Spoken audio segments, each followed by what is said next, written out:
Hey everybody, this is Craig from Ottawa Swordplay with an update on progress at the sword hall. So I'm outside right now. Everything is still a work in progress, but you can see that we have done quite a lot. So our desk area is going to be over here, covered with stuff right now. This is where we'll have our store stuff. Loner swords on the wall over there. And we've built this divider here to separate the training area of the floor from the entrance area. And here's Marla, hello. And change rooms are out here. I can't remember if we had painted everything yellow in the last video or not. And we'll have more floor area over by the side. We've got the entrance to the back over here. We've moved things.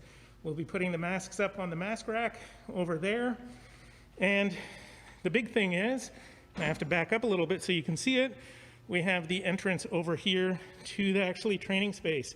And our new, beautiful engineered hardwood floor all the way around.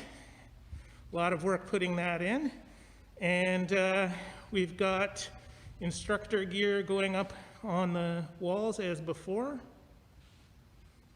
And loaner gear will mostly be over here. And then, look, there's all of our pels. But yes, this railing that divides off the waiting area lobby from the fighting floor goes all the way around except for with that little gate. So that's where we're at. A little bit more to work to do, but we're mostly at the organizing, finalizing stage with things.